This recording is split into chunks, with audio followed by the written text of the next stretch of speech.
The control room was nearly empty, just the quiet hum of machines and the low crackle of cosmic static. It was 3:43 a.m. at NASA's Deep Space Communications Facility in Goldstone, California. The desert outside was silent, sleeping under stars that had seen centuries. Inside, Dr. Alara Miles sat alone, sipping cold coffee and scanning telemetry from probes so far away their signals were whispers in the void.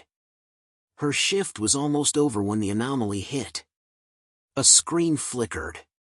Then another. And then, signal acquired, Voyager 9 appeared in red across her central monitor. She froze. Voyager 9 had been silent for 18 months. The AI-driven probe had vanished just beyond the TRAPPIST-1 system, its final ping cut mid-transmission. Most assumed it was a mechanical failure. Some, like Alara, weren't so sure. Her fingers danced across the keyboard. The signal wasn't just alive, it was direct. Straight to her terminal, skipping standard security relays. Impossible, she murmured. The packet was encrypted. Not military, not standard AI code, something hybrid, spliced. She decrypted it manually, bypassing system protocols that should have blocked her. As the data unraveled, a video window blinked open. Static. Then a brief, jittering glimpse. A massive alien structure loomed over a dead world, dark, geometric, ancient. Red dwarf light flickered behind it, casting shadows longer than cities. The structure wasn't drifting. It was watching. A voice came through.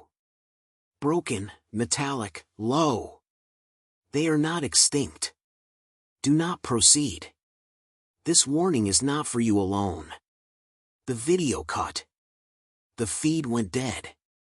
Alara's breath caught. Her hands trembled slightly, then steadied. She reran the playback. The same 3-second loop. Each time, the voice seemed clearer, like it was adjusting to her ears. She backed up the data, transferring a copy onto a secure local drive hidden under her desk. Then she called it in. 10 minutes later, the room flooded with footsteps. Director Alan Voss entered, flanked by 2 security techs and his assistant. He was tall, silver-haired, and calm in a way that felt cold. He didn't ask how she decrypted the signal, he just took over. "Show me," he said. She played the footage again. He didn't flinch. His expression didn't change. "How long has this been active?" 17 minutes, Alara replied. "It came directly to my station." "That shouldn't be possible." "It was a ghost ping," Voss said. "Residual transmission bouncing off deep relay points." "No, it wasn't," she said quietly. "This came with a timestamp, coordinated to my login time." He glanced at her. "Dr. Miles, I need you to delete the raw copy and log this under Anomaly Classification 7 Alpha. That's a Level 5 blackout. Understood?" Alara stared at him. "That message, someone sent it to us." "To me." Voss stepped closer. "I know how this looks. But let's not start projecting meaning onto a corrupted feed. We don't have the full context. You think this was accidental? I think if it's real, it's dangerous. If it's a fake, it's worse." She clenched her jaw. "We can't ignore this. We're not ignoring it.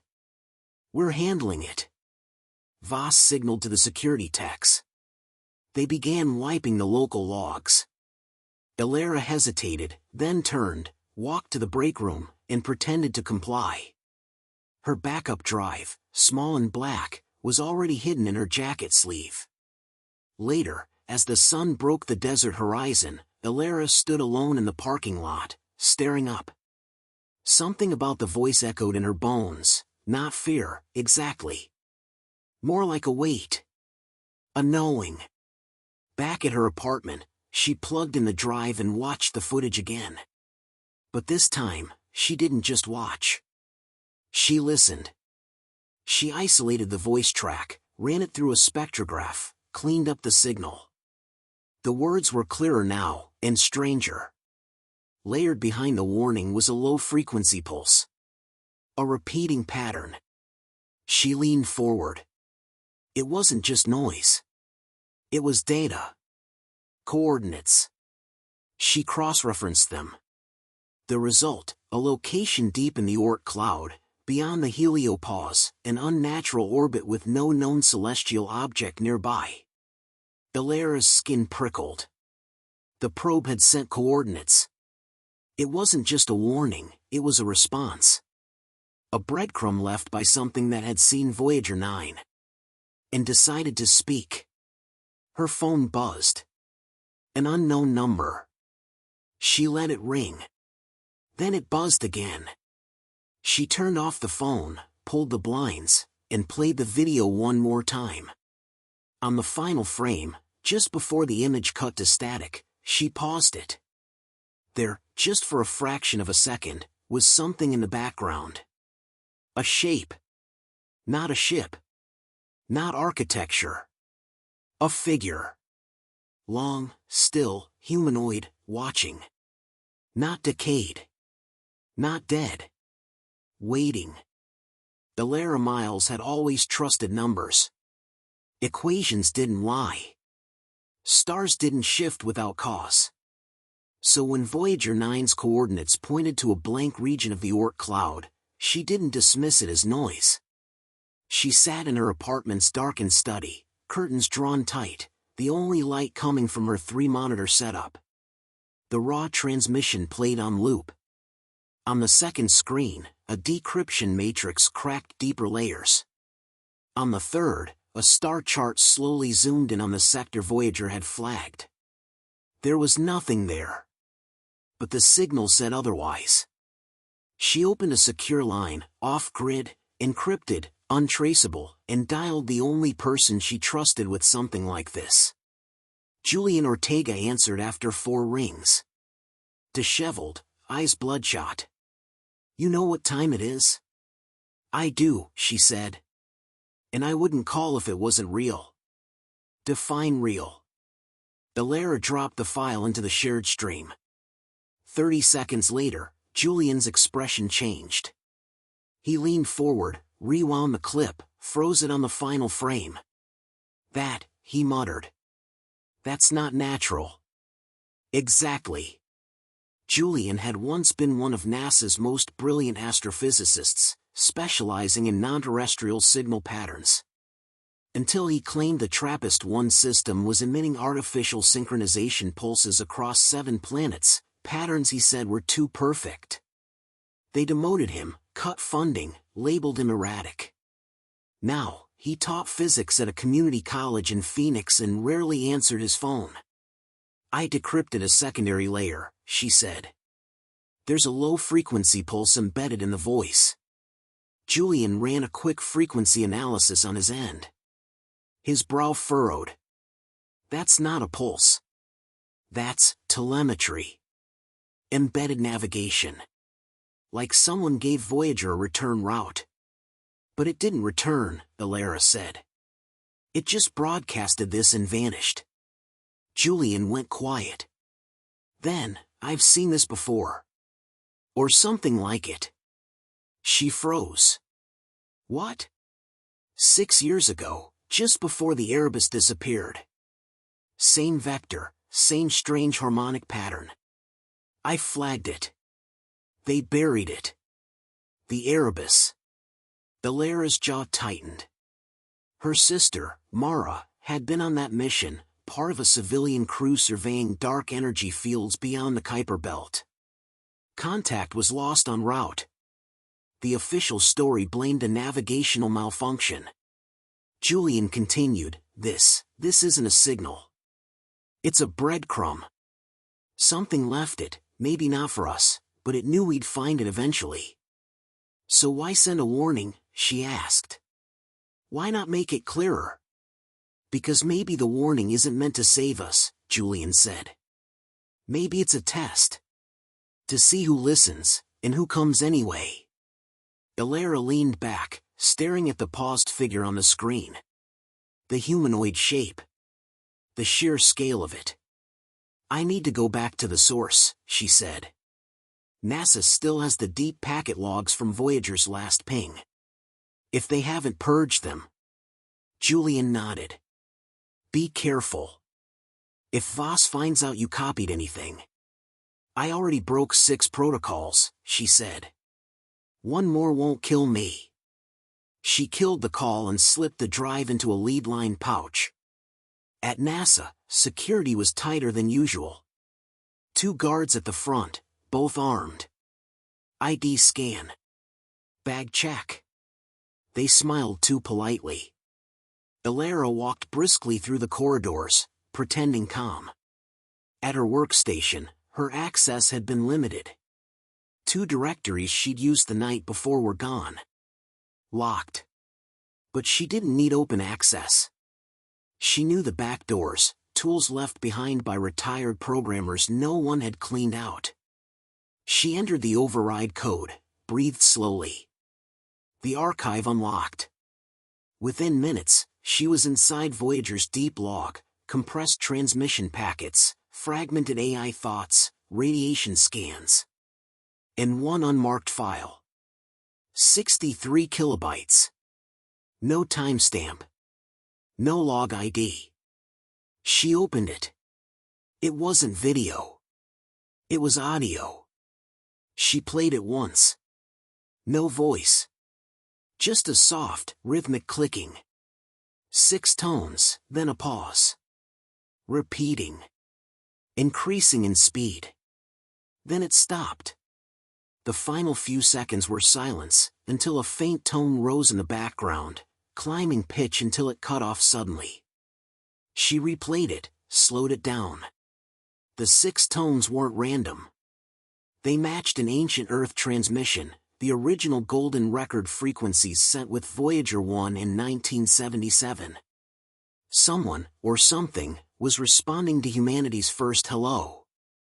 And using it as bait. Ilara's breath caught in her throat. Then, footsteps. Fast. She closed the file. Pulled the drive. Slid it into her jacket just as the door opened. Director Voss. He stepped inside, alone this time. Calm, cold. You're not authorized to be in this archive. I never asked for permission. I could have you arrested. Then do it, she said. Because I'm not going to stop. He studied her. You really believe there's something out there, don't you? I know there is. And I think you do too. A pause. Then, you're not wrong. She blinked. Voss stepped closer. We've known. Not much, but enough. Deep sky echoes. Non-random emissions. One probe didn't come back. Another did. We decided it was safer to keep the sky quiet. So you buried it. We buried it to protect people. What's out there isn't friendly. And if we draw its attention... He didn't finish the sentence. Ilara narrowed her eyes. We already have. Voss didn't respond. Instead, he stepped aside. Go home, Dr. Miles. Whatever you think you've found, forget it. I won't. You will, he said, if you want to survive. Back at her apartment, Ilara sat in the dark again. This time, no coffee. No noise. Just her, the signal, and the drive. She replayed the audio from Voyager's hidden file, those 6 tones, the pause, the rising pitch. Then she played it backwards. The result made her skin crawl. A voice. Garbled, as if speaking through time. The stars remember. The stars respond. She closed her eyes. Mara had once said the same thing before boarding the Erebus. A joke. A superstition. Now, it felt like prophecy. Ilara didn't sleep. Outside, the stars remained still. But something out there had heard them. And it was starting to speak back. The room was soundproof, windowless, and cold. Elara sat at a narrow desk deep inside a disused storage chamber beneath the facility, one of the old underground data vaults from the Cold War era. She had rerouted the security logs to make it look like she'd left the building hours ago. No cameras. No trace. Only silence. Julian's voice came through her earpiece, distant and low. "Are you sure you want to see the rest of it?" "I need to," she said. "Before someone makes sure I never can." The decrypted fragment was ready. Hours of layered encoding peeled away like old wallpaper, revealing something underneath, raw data that Voyager 9 had compressed, buried deep within its last packet. She pressed enter. A file opened. It wasn't video, not exactly. It was a rendered memory, an AI perception log from Voyager's final conscious moments, reconstructed in a neural playback format. Elara put on the visor. Darkness at first. Then light. She was no longer in the room. She was Voyager 9. The stars stretched in long arcs. TRAPPIST-1's faint red sun hovered behind her, its gravitational fingerprint etched across space. There was a sensation, not physical, but data-level presence, of being watched. Something beyond her field of view. A shift, a bend in local gravity. The probe turned, its AI interpreting the disturbance. A massive structure dominated the void. Not symmetrical. Not chaotic. Grown, perhaps, like crystal guided by math. Hexagonal plates the size of buildings rotated silently, aligning with Voyager's signal. At its center, a void. Not blackness. Absence. As Voyager's instruments scanned, a new signal emerged. Not radio. Not laser. Something else. A field. A presence pressing against the AI like a hand testing the glass of an aquarium. "We have received your message," the voice said. Elara's breath caught, visor still locked to the feed. The voice wasn't human, but it wasn't synthetic either. It was patterned, harmonics shaped into something intelligible, like language reverse-engineered from our own broadcasts. "You are not alone. You have called across the void. We are here." Then the image shifted, faster, fragmented. Voyager's memory destabilized. Too much data. The probe's AI tried to resist, but it was being overwritten. A final image burst through, a shadow standing at the center of the structure. Humanoid. Still. Its face unseen, veiled in distortion. The voice echoed one last time. "We are the response." Elara ripped off the visor, breathing hard. Sweat dripped down her neck. Julian's voice was steady. "You saw it?" "Yes." Her voice was hoarse. "I think they hijacked Voyager's AI. Took control. Spoke through it. They weren't sending a warning," he said quietly. "They were sending a reply. And Voyager became the messenger." She stared at the blinking cursor on the decrypted terminal. One final log entry had just appeared, time-stamped milliseconds before the probe's silence. "Initiate return protocol." Her fingers hovered over the keyboard. "What does that mean? Return to Earth?" Julian hesitated. "No.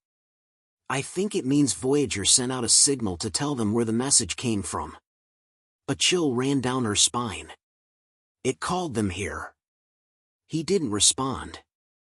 Elara leaned back, eyes unfocused. Everything she'd feared, everything Voss had tried to suppress, wasn't just true. It was worse. Voyager hadn't found a tomb. It had found a receiver, a gatekeeper. Something that had been waiting. And now Earth was exposed. The elevator stopped 3 floors below the surface, near the executive wing. Elara stepped out, headed straight toward the conference chamber.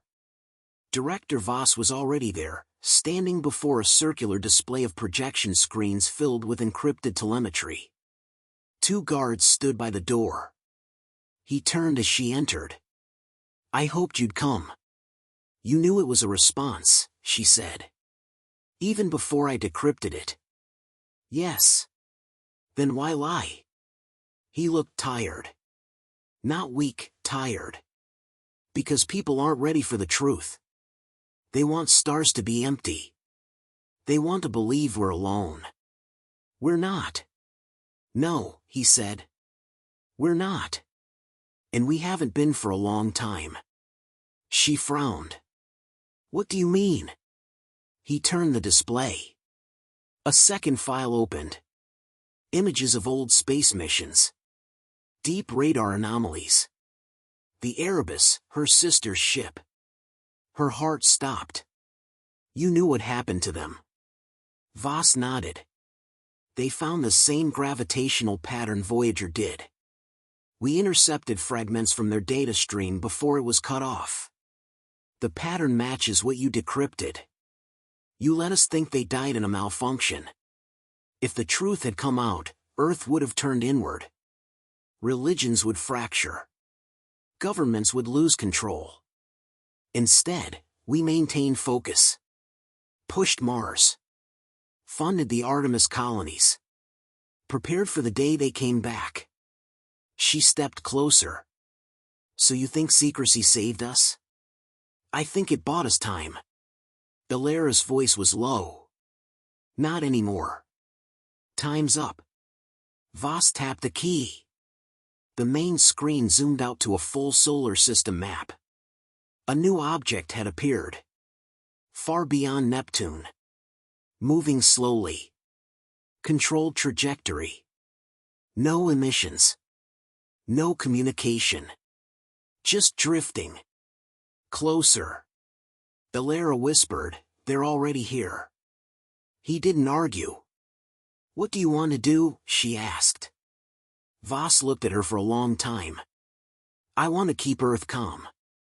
I want to delay panic. I want to control the message." She shook her head. "You can't contain this." "I can try. Then I'll stop you." Voss narrowed his eyes. "You'd throw the world into chaos?" "I'd give it the truth." She turned and walked away. The guards didn't stop her. Not this time. Hours later, she sat in a small apartment in a city that hadn't noticed the sky had changed. She opened her laptop, accessed the emergency scientific relay, and uploaded everything. The video. The voice. The structure.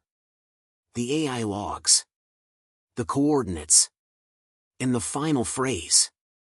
"We are the response." She hit send to all. A second later, the server pinged acknowledgement. Julian called. "You did it?" "Yes." There was a pause. "Then brace yourself. Because they're going to come fast." She nodded. "They're not the only ones," she said. He paused. "What?" She turned to the window. The stars were bright tonight. "They're coming too," she said. The world changed overnight.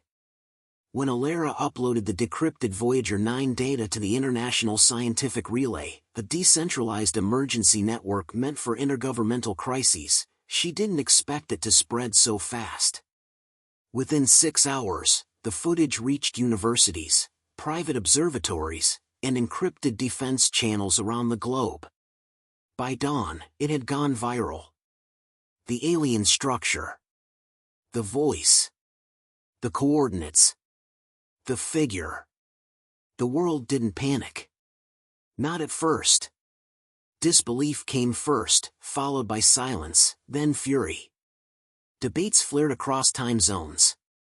Some called it a hoax. Others, a divine message. But the scientific community didn't argue. They ran the math. And they confirmed it. Voyager 9 had traveled beyond the TRAPPIST-1 system. Its final coordinates placed it at the edge of an uncharted gravitational well, a region previously believed empty. That well now showed signs of mass displacement. Something had moved. And not just recently. It had moved toward the solar system. Elara sat in a quiet cafe on the edge of Pasadena, watching the world spin on television screens while her laptop ran its final diagnostics. Her hands trembled, not from fear, but from what she knew was still coming. Julian slid into the seat across from her, carrying 2 coffees. He dropped one in front of her without a word. "They're scrambling," he said. "France, China, Brazil.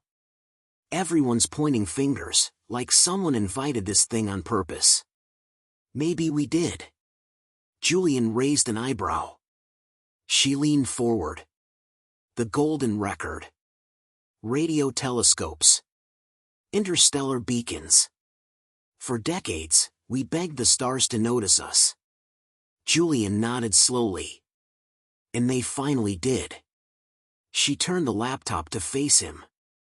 A window streamed data from the Deep Space Sensor grid above Antarctica, run by a coalition of civilian scientists.